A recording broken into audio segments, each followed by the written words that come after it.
بسم الله الرحمن الرحيم الحمد لله رب العالمين والصلاة والسلام على سيد الأنبياء والمرسلين نبينا محمد وعلى آله وصحبه أجمعين أما بعد. We usually use this time before Salat al-Jum'ah to answer questions that have been submitted online. If you're interested in having your question answered, inshallah, the QR code, again, it will be up soon. They should be putting it on the digital sign that we'll be having available. We'll also be putting it on the app, and it should be on the website. How can I balance cultural practices with Islamic teachings? Cultural practices are easy to balance in terms of what our religion dictates to us. Usually the problem isn't my personal application, it's usually family pressure that creates the issues with that. How to deal with certain people, how to talk to certain people in certain cultures, like why aren't you shaking your, this person's hand, she's older than you, she's a long friend of mine. These type of things, they come into, like I said, they're usually a problem when it comes to family involvement. Personally, I think it's a, it's a lot easier to control them. If there is a cultural practice that I grew up with and I find out that this is something that goes against Islam, then it's not something that I should practice. I should always make the Quran and the Sunnah my guide. I should always make that my compass, and that should be muhaymin al-kull shay, right? That should be the thing that covers everything, and this is the guiding light for us. And sometimes we do have cultural practices that will interfere with that. As far as cultural practices that do not interfere with the religion, there's no reason to fight them, even if I do not agree with them. So in different cultures, you have different steps to the marriage, right? So in certain cultures, you have something that's called the tulba. In other cultures, you have something that's called the milka. In other cultures, you have something that's called like the mehndi, and you have like the shadi, and like you have different aspects in different cultures that lead up to the marriage. There's nothing wrong with those, right? Because nobody's making them a condition to the marriage Islamically. Islamically, what is required in order for a person to get married? That you need to have the guy, you need to have the girl's wali, you need to have two witnesses, you have to have an agreed upon mahar. That's it. Once that is complete, once you have those and you have the ijab and the qabul, you have the offer and the acceptance, then at that point, these two individuals are married. This is what the Islamic requirement is. As for all of these other steps that happen in the middle, those are all cultural expectations. They're not haram, they're not forbidden in any way, shape, or form. These things are completely fine and reasonable. The only problem that comes in for a lot of couples and for a lot of marriages is cost.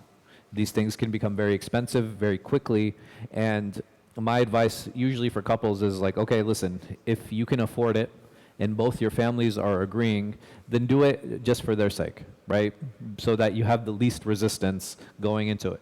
If you cannot afford it, this is where you can start having conversation. Be like, hey, listen, this is not money that I want to spend toward the marriage. Maybe I want to make a down payment on the house. Maybe that this is going to be my first 6 months rent. This is, I need this money to furnish, our home. I need this money to furnish our apartment.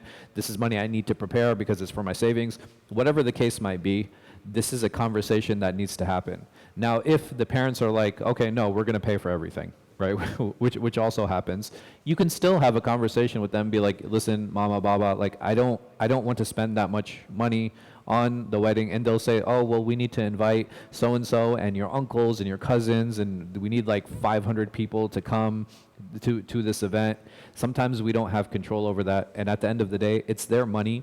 There are certain battles that we have to choose to fight, and not every battle is worth fighting when it comes to dealing with that. So the cultural practices can come into the marriage. Sometimes they can come into the wedding, and sometimes they can enter into the marriage, but at that point, it is up to the couple.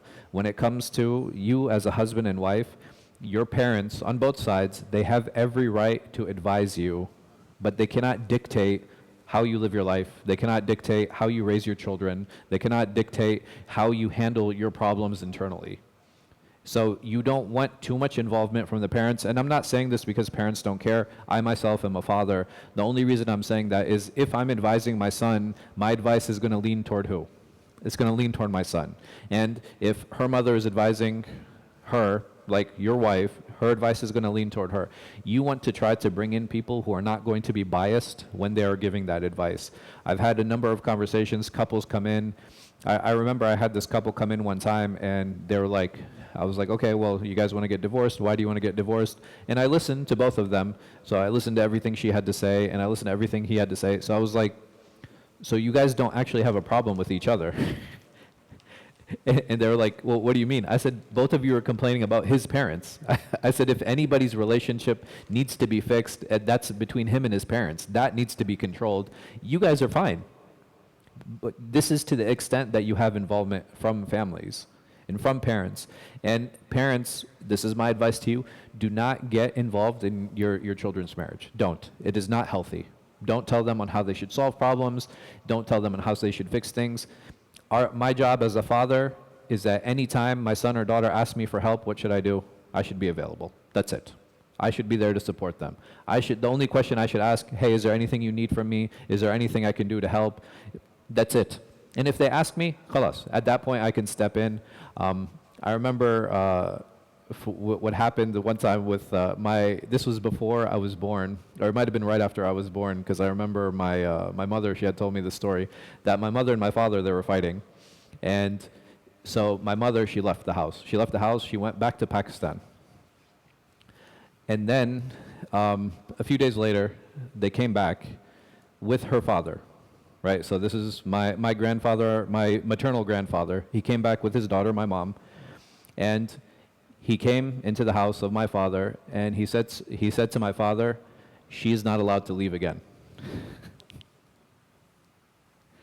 And he turned to my mom, and he said, you are not allowed to leave again. If you come to my house again, I'm not going to let you inside.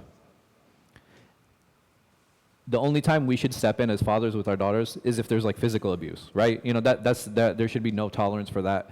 But any other fights or things that happen between a husband and wife, they need to learn how to solve it, right? They have to. They're basically two strangers who are living together. It can be difficult, it can be challenging, but we all have to learn how to navigate our relationships. And like I said, as long as there's no physical abuse involved, okay, have a conversation, figure it out, sit down, talk, see what the problem is, see what the issue is.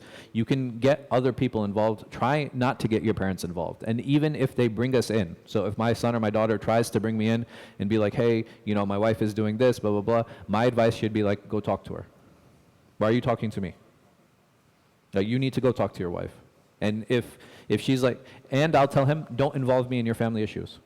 Right? That's not my job. That's not my role.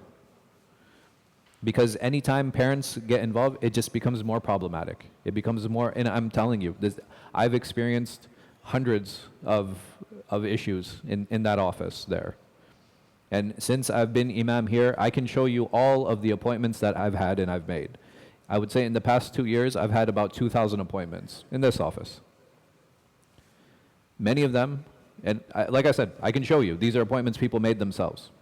Not everyone was a marriage issue, but it just shows you that the number of issues that we do have and how it's important to reach out to a third party to help us solve these problems and to solve these issues.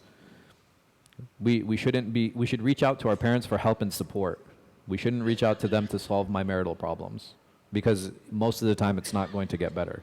If I want to solve my marital problems, then I need to solve it as a husband. If my wife wants to solve her marital problems, she needs to solve it as a wife. Can we bring third parties in? Absolutely. Absolutely. It doesn't mean that I'll be able to solve everything myself, but let me talk to somebody who's unbiased. Let me talk to somebody who's outside of the family who maybe is a marriage counselor. Maybe let me talk to an imam. And, okay, you know, we go to him and maybe she doesn't like the advice that he have. Okay, let's go to someone who you want to talk to. Right? We should also have the humility to understand that this person might not be the best person to speak to, or that person might be not be someone who we agree on. Okay, let's go to somebody who we agree on, because both of us want sulh, right? Both of us want to come to a meaningful conclusion to this so that we can care and we can deal with our problems. But we ask Allah subhanahu wa ta'ala to give us tawfiq and to make us parents that aren't overly involved, you know, with our children's marriage. We should always care and support and love them, but it's not something that we need to be deeply involved in. But we ask Him Azza wa Jalla to give us tawfiq.